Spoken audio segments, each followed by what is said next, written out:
Kia ora, Internet.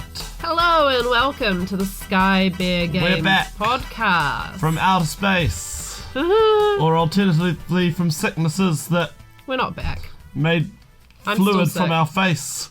I'm still sick. I'm still slightly sick. But we're well enough that we can do a podcast again. Well, I mean, I guess maybe we dodged a bullet because we were going to talk about... Yeah, so now we have the missing episode. We were going to talk about the history of TSR and also TSR and the new company, TSR. And all that drama. And all the mess with the Gygax family, but that is now not going to be happening because in the time that we prepared it, TSR, the recent one, has imploded and seemingly vanished. Yeah, and the whole drama aspect actually just made me sad and It felt like getting a lot of people's personal lives involved with it. a whole lot of just like things that I didn't want to read on the internet, you know, so Yeah. I'm glad we're not doing that one. Also, like, maybe this is best left up to some gaming industry historians to look Yeah. into. I am very keen to check out the books by Shannon Appelklein, who Right, is yeah. the sort of official role-playing historian. He's written some articles about all of the stuff. Seems very neutral and at all well-informed. Yeah, like, he's the kind of source I would trust. I wouldn't just trust us just Googling stuff, so Yeah. I'm glad we skipped that one. Other things that have happened since our last one, 3 new D&D books got announced. Oh, yeah. So that's quite cool. So we have got the Wild Beyond the Witchlight, which is our carnival-themed Feywild Domain of Delight Huh. adventure. Get it? Because, like, Domains of Dread, Domains of Delight. Okay. I'm not sure about Domains of Delight as a name, Yeah. but the Feywild I've always felt is something that, ever since it got introduced in 4th edition, hasn't really had a lot done with it. That's true. So, kind of keen to see what they do with that. Then it's going to be followed up by Fizban's Treasury of Dragons, Okay. which is the dragon book. I just realised, I was thinking about this. So they've kind of gone off going Monster Manual 2, Monster Manual 3, like they did in previous editions, right? But they've done it by stealth. Yeah. Right? Because Volo's Guide to Monsters was basically Monster Manual 2. Yeah. So that means that this is basically Monster Manual 4. Oh, which one was number 3? There was Mordenkainen's Tomb of Foes, Oh. which is basically Monster Manual. So yeah, I still feel like 5th edition just came out. Yeah, Monster Manual 4. Dragon themed. Potentially of interest to me because Dragonlance, but they've since clarified that it's going to have only a very small amount of Dragonlance content. It will have, in fact, the same amount of Tarkia content, which is like maybe a half a page. What? Yeah, Tarkia being a Magic the Gathering setting that was particularly cool. Wait. Is this the first Tarkia stuff they're doing in Dungeons and Dragons? Yes. You didn't want to maybe lead with that? Claire particularly likes Tarkia. Okay. Hey, if they're putting in the dragon book, Claire, it's going to be about the dragon side of things, not the Khan side of things. Oh, true. Yeah. Okay. So, if you're listening and you're not aware of this, Tarkia was a world that was ruled by sort of Middle Asian warring clans, and they were all really cool and distinct. And it was supposed to be like a post-apocalyptic, like, hellscape where all the dragons had died off. But actually, the bad version of the timeline was really cool. And when they went back in time and they changed the timeline so the dragons were around and saved Tarkia. But the dragon version was boring and the original version was much more interesting. I didn't even realise Tarkia was supposed to be a post-apocalyptic and that it's supposed to be sad because there were no dragons. Yeah, it's meant to be almost like, I mean, it's not quite punk enough to be Mad Max, but It was awesome. And it was so cool. It felt really real. It felt like it had a lot more soul than Dragons of Tarkia had. Yeah. That's interesting. Yeah. Anyway, what was the third book? The third book is Strixhaven, which is the latest of the D&D Magic the Gathering crossovers. And so this one is about going to the magical university, and it's going to have options for the different colleges in the university, as well as a campaign from level 1 to 10, taking you through your 4 years of college, including romance options. La, la, la. And it's kicked up a storm of negativity on Twitter. Wah, wah. I personally believe that Twitter is a cesspit, and the best thing that we can do with Twitter is ignore it. Whereas actually being part of game dev Twitter is really wholesome. Okay, I believe that certain parts of Twitter, like everything to do with gaming, playing games, is awful. The visual novel crowds seem okay. Okay, so you're saying it's just my fandoms. Yes. Yeah, maybe. Yeah. Interesting. Anyway, on the topic of Magic the Gathering crossing over with D&D, our topic for this week is D&D crossing over with Magic the Gathering. What do you think? Did you play it? Tell us in the comments below. Like and subscribe. Anyway, so the latest Magic the Gathering set came out, and it is Dungeons and Dragons: Adventures in the Forgotten Realms. And so we got ourselves some pre-release packs. Ha ha ha. Pre-release. Well, post-release by the time they got to us, but sure. Did you know, by the way, that if we had been playing this on Arena, we would have had all of this 2 weeks earlier? Because the electronic versions got their release a week before the physical pre-release even started this time around. I don't know what to think about Arena. Anyway, so we got our pre-release packs and we made some decks and shuffled up and had some games last night. And what did you think about the new set? meh. Yep, that was kind of what I thought too. Yeah, it was interesting because our first game that we had actually went on for ages and our life totals stayed pretty high. It was very the whole time. grindy. And I found that intriguing, and I was willing to give it a chance for games 2 and 3, and then games 2 and 3 smacked me down in no time at all. I remember game 2, I just played a creature on turn 2, turn 3, turn 4, turn 5, and that was it. I just speed-rolled you. Speed-rolled? Did I say speed-rolled? I speed-rolled you.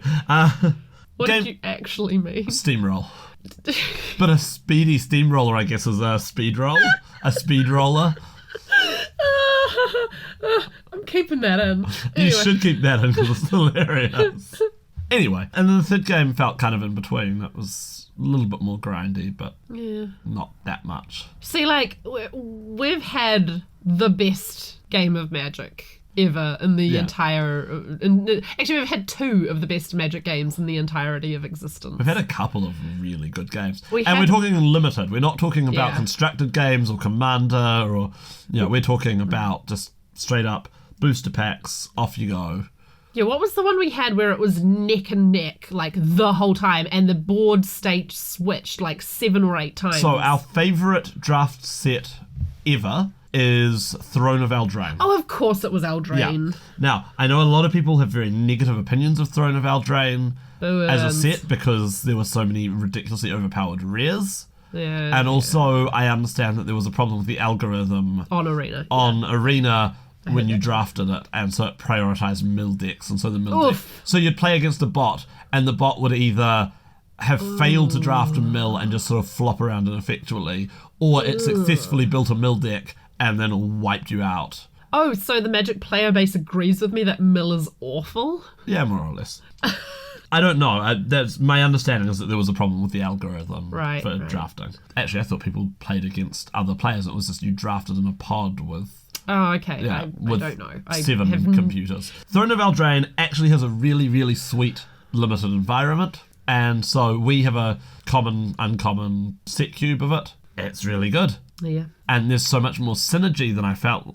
I didn't feel like there was that much synergy in this. No, I didn't really know which direction to go in when I was drafting my cards. Yeah. And with this, because we both felt kind of directionless, we actually basically put our pools together and then just built 2 decks out of it. And even with that, with that. that sort of carte blanche, just taking openly from each other as pools of cards, even then I still couldn't really build anything that I really liked. Not really coherent. So I know I had an Explore the Dungeon deck with Aliwick Tumblestrom, the new Planeswalker, but once she was gone, I kind of couldn't really explore the dungeon. Right. Whereas maybe I should have leaned in a different direction because I basically built my whole deck around Volo. That was the problem. I built my whole deck around Volo, and every time he came out, I saved a kill spell for him. Yep. Yeah. I mean, there were some of those games you did legit have me on the ropes. Yeah. The game that I didn't play, Volo, I had you on the ropes. Well, you won that game. Yeah. Well, after a very long time. If I had actually built my deck not around Volo, I probably could have taken you a lot faster in that game. Because I was basically just sitting there durdling and waiting for Volo. And he never came. It feels strange that Magic has such a slow set. I mean, the thing is, like, I don't mind a slow set, and I was actually really intrigued by that first game. It was just that the second and third games made me go, oh no, okay, that was a fluke. It was a fluke. It's not a slow, low-powered set. It's just... I don't think it's like, compared to, again, Throne of Eldraine, it didn't have the sort of power or speed of that. Yeah, there's a consistency. There's a certain feeling to Eldraine, whereas... I've heard people say that they feel that the set is a bit conservative. Oh, yeah. I agree with that, I think. Like, there's quite a few new mechanics. So, speaking of which, what did you think about the new mechanics? That they might have tried not to push that hard. I would have liked more dungeon. Yeah. So, firstly we had the dungeon mechanic, where you've got these elaborate flowcharts with no art. Yeah, it's a very interesting choice. Yeah. And there's 3 of them, which... I understand that, but at the same time, when your set is called Dungeons and Dragons and there are 3 dungeons, that feels a bit... See, like, actually, and slightly tying this back into our other greatest Magic game of all time, it would have been really cool if you could play cooperatively against an arch enemy in a collective dungeon, like how you and I faced Xenagos, and it was the best. The greatest Magic game of all time. Yeah. Yeah. No, I agree entirely. I felt like there was a slight sort of flavour mismatch here of the cards are telling us we are... So the theme of this is very much just there are explorers in dungeons and there are monsters. And that's it. And those are my least favourite things in Dungeons and Dragons, honestly. True. I don't know, maybe if I'd played more of a monster theme deck, it would have been more fun. Exploring into the dungeon felt very limited. Yeah, the mechanics you weren't doing it simple. very often, and the rewards were generally quite low powered. We were mostly playing around with the simpler dungeons, but in limited, you're not going to get to knock off the Dungeon of the Mad Mage. No, which is I got like 7 steps or so. I think I got 3 steps through it. Yeah, but how many are there for that thing? 7. 7. But I didn't build my deck around dungeon delving, so no. I managed to complete the first one, the Lost Mines of Phandelver, but that's as far as I got. What about the dice rolling as a mechanic?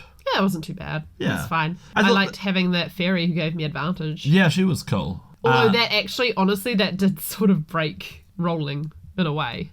I don't know. I liked how rather than it being roll the dice and that's what you get, I liked how it had the little chart and it was roll the dice, and if you roll badly, you get a kind of a lame effect. If you roll averagely, then you get a standard effect, and if you roll a 20, you get a really, just like a nice bonus on that effect. Actually, I will give... That was nice. I will give it this. So with it being conservatively powered... Yeah. In terms of most of the creatures having low amounts of power and toughness, I got my little 1 blue, 1 colourless mana guy out. I want to say Arcanist, some guy. Oh, I know the guy. A blue elf wizard guy. And you pay 6 mana and you roll the dice. So that's the thing, right? So he came out as a 2-drop.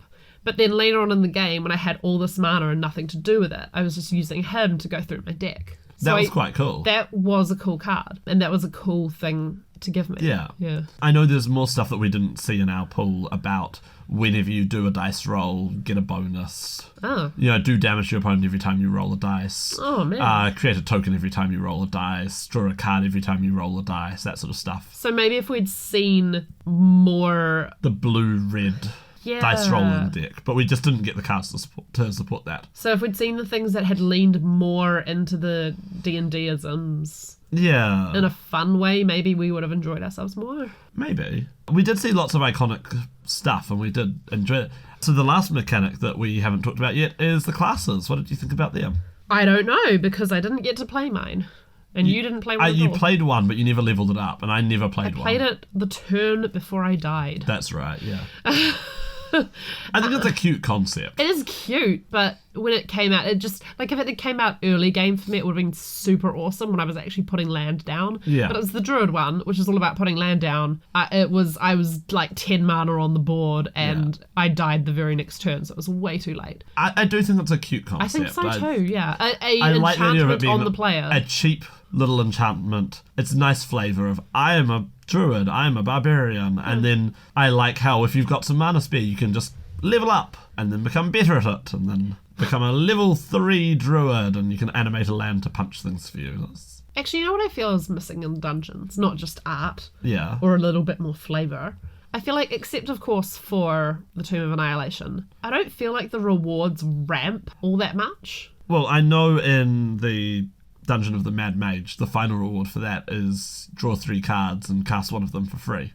That's cool, but like... But you have to go through so many steps to get there. I mean, just compare that to like how sagas feel, right? Sagas feel awesome. Sagas feel lit. Yeah.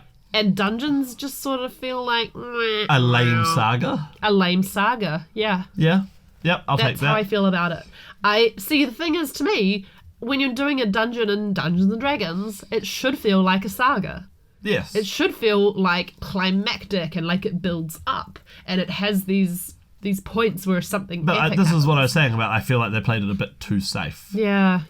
So, might have been cool to have like a saga design for it where you had the like do this and do this and do this. What I mean is like the effects were just very tame. Yeah. Compared to some of the effects you get with sagas. Yeah, no, definitely. But then again, like you're saying, this is a very conservatively powered set, and Theros is not. Theros is OP.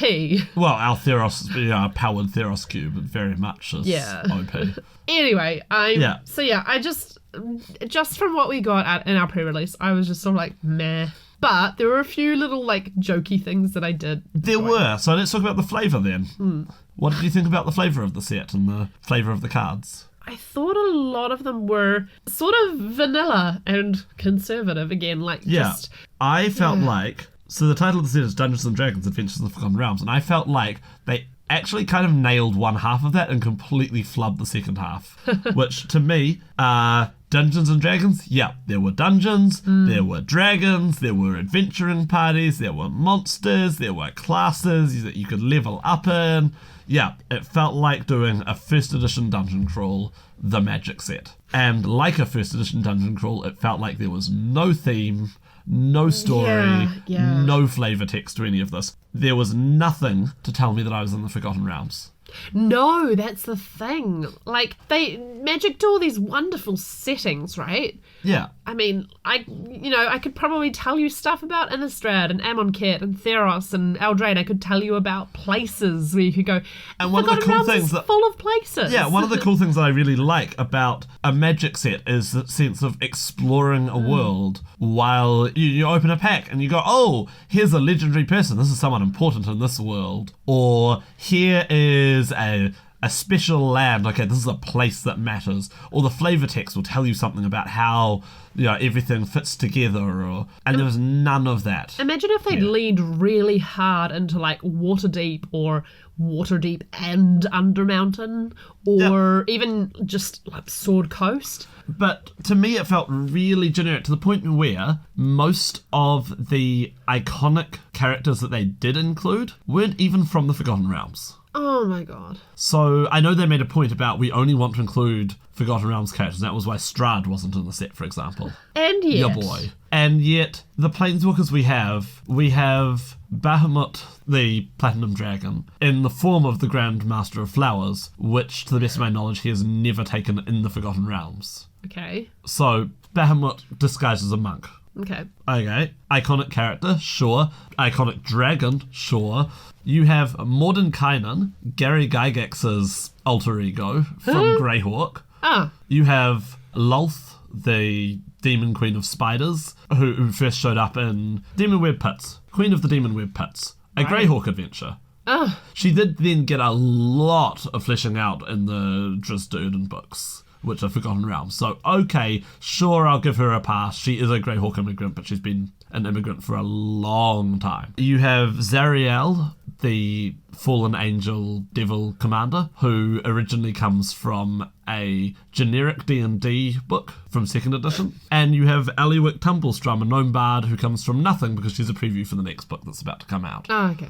So these are not really iconic Forgotten Realms characters. So who are the iconic ones that they did keep in? Because I know that they left Elminster out. So yeah, iconic. When I heard the set was coming out, I expected, the very first thing that I expected was, well, actually, the first thing I expected was Drizzt. Yeah, which... And yeah. he's got a card. We didn't see it, but it is a pretty good mechanical representation of him.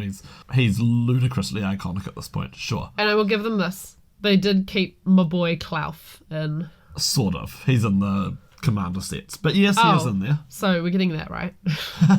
Maybe just that one, just for Klauf. Yeah. Yeah. So, yeah, who did they keep in? Well, there's no Elminster, who was my top pick of like, oh, obviously Elminster is going to be in the set. Nope. Obviously he's the Blue Planeswalker. Nope. Obviously the oldest Forgotten Realms character of them all, who predates the Forgotten Realms as a campaign setting. Because... So originally... He is Ed Greenwood. He was Ed Greenwood's character, and he wrote articles for Dragon magazine, and he did them in the character of Elminster, and Elminster would talk about, oh, where I come from, and he'd mention things like Waterdeep. But he didn't get a card. I thought the White Planeswalker would be Laeral. Is she in it? Nope. What? Nope, she didn't get anything at all. What? Again, really iconic character, has been featured in 5th edition. She was a major part of Storm King's Thunder for me. For you, yeah. She wasn't so much in the canon one. And on the other hand, in Lords of Waterdeep. Lords of Waterdeep, Dragon Heist. She's much bigger deal in Dragon Heist. Jeez. And she's also been around since the beginning, 1st edition. Acererak gets in, right?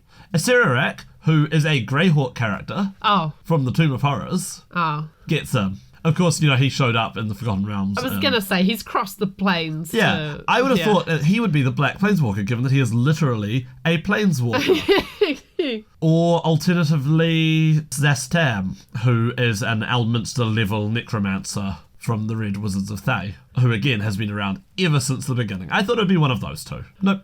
For the Red Planeswalker, I thought, a really iconic and powerful character who has crossed planes from the Forgotten Realms. Clearly it will be Halaster, the Mad Mage himself. No, I actually had no idea for green. I couldn't think of who the iconic green Planeswalker should be. So, sure, Aliwick's fine. But there was a real lack of Forgotten Realms stuff. This is some high-level nerdery going on here. This is some pretty high-level nerdery.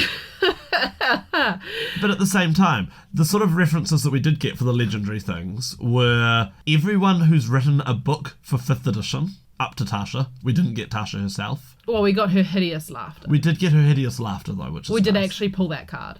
Yeah. And I wasn't really impressed by it, because it's Mill, and I hate Mill. It is a very good Mill card, if hate that's Mill. what you want, but sure. You get every Drizzt character who is appearing in the computer game they've just released, the one that's supposed to be really bad. Oh no! Oh no! Yeah, apparently it's really unfinished when it launched. So if you play as Drizzt, you're fine. If you play as anyone else, then it's just not quite balanced right. However, for that, they left one of the iconic characters out, and guess which one character doesn't get a card in the set? It's the one they left out of the computer game, the Halfling. The Halfling Rogue gets left out. Okay. What they did do that was actually like really deep Forgotten Realms lore cuts. How deep is your lore? How deep? Pretty deep. It's pretty deep. Yeah. The 5 legendary dragons that they have in each colour all of them are pretty, like, maybe not the white one so much, but the rest, they're all really iconic but obscure dragons. So that's cool. But even so, why wasn't there a Waterdeep card? Yeah. Why wasn't there a land for Waterdeep? Because we are not interested in the world as it exists outside a dungeon. Yeah. This is Murder Hobos, the set. Yeah. And that's a shame, because as we said in our Forgotten Realms episode, Forgotten Realms is actually far more engaging and far less kitchen sink than you would originally think. at first glance. Yeah. It's become kitchen sink. It's become increasingly kitchen sink with time, and this set to me is the sort of ultimate expression of that. Yeah. It's just massively lacking in flavour. They took the Elminster out of the Forgotten Realms. Now, I do kind of understand them leaving Elminster out, given that he's most famous for being a randy old sexcapade pervert wizard.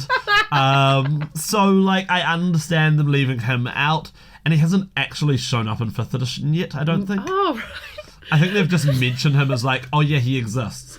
Weirdly, in 5th edition, they are only interested in the west coast of the Forgotten Realms. Yes, anything that goes further inland, they don't care about. So Elminster lives further inland, and so they're just like, he's there too, somewhere, don't worry about it. I think the biggest reference to him is he gives Mordenkainen his couch to sleep on. In passing, in one thing. Oh, Elminster, my old friend. Mordenkainen's faithful friend.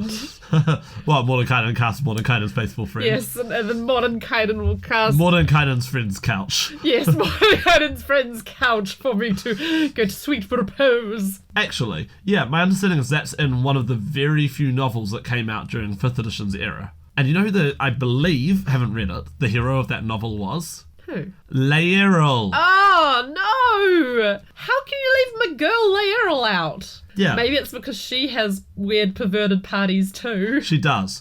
All Ed Greenwood characters have weird perverted parties, but at the same time, they're very positive about it. Really, when you get down to it, Forgotten Realms is kind of just like a slightly less X-rated version of Oglaf at times. It is a very sex-positive realm, and yeah, it's weird that... It is actually a little bit weird to me that D&D isn't leaning more into that, given how they're trying to be like, look at how inclusive we are. Yeah, no, at the time it came out, they Ed Greenwood had to make up a euphemism for brothels.